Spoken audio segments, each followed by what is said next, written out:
Hello guys, welcome to Subiji vlogs. எனக்கு ஒரு எம்மையான டிஷ் பார்க்கலாமா? சிக்கன் கிரேவி எப்படி செய்யுதுன்னு பார்க்கலாமா? ஸோ அதுக்கு வந்துட்டு ஃபஸ்ட்டு ஒரு பேனில் வந்துட்டு ஆயில் வந்துட்டு எடுத்துக்க போகிறோம். கூடவே வந்துட்டு பட்டை, கிராம்பு, ஏலக்காய் சேர்த்திக்கலாம். ஸோ இப்போ இந்த பட்டை, கிராம்பு, ஏலக்காய் நல்லா பொரிஞ்சு வந்ததுக்கப்புறம் வந்துட்டு சோம்பு வந்துட்டு 1 டேபிள் ஸ்பூன் எடுத்து வச்சுருக்கேன். ஸோ இதையும் சேர்த்திக்கலாம்.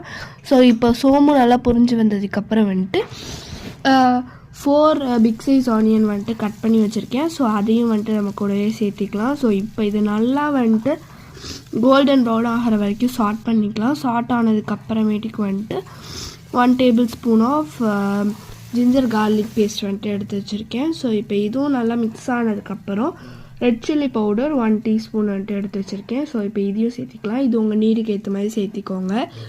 ஸோ இப்போ இதையும் நல்லா சேர்த்து வதக்கினதுக்கப்புறம் வந்துட்டு நெக்ஸ்ட்டு வந்துட்டு டொமேட்டோ வந்துட்டு சேர்த்துக்கேன். அது வந்துட்டு பிக் சைஸ் டொமேட்டோ 4 டொமேட்டோஸ் வந்துட்டு எடுத்துருந்தேன்.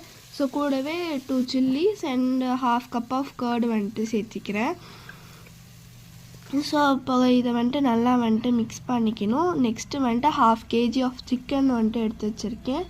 ஸோ அதை வந்துட்டு நம்ம இதில் சேர்த்து நல்லா வந்துட்டு மிக்ஸ் பண்ணிக்கலாம்.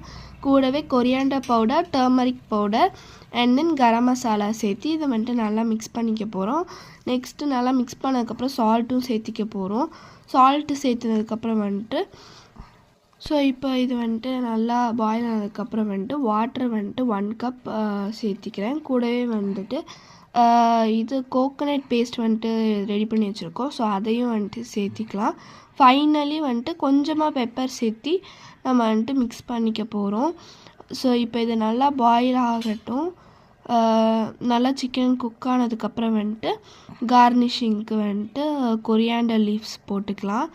அண்ட் கொரியாண்டர் லீஃப் போட்டு அதையும் நல்லா மிக்ஸ் பண்ணி பாயில் ஆக விட்டோம்னா அவ்வளோதான், நம்மளோட எம்மியான சிக்கன் கிரேவி வந்துட்டு ரெடி ஆகிடும். இது ரைஸு, தோசை எல்லாத்துக்குமே வச்சு சாப்பிட அவ்வளோ டேஸ்ட்டாக இருக்கும். ஓகே கைஸ், பாய், தேங்க்யூ. லைக் பண்ணுங்கள், ஷேர் பண்ணுங்கள், சப்ஸ்கிரைப் பண்ணுங்கள்.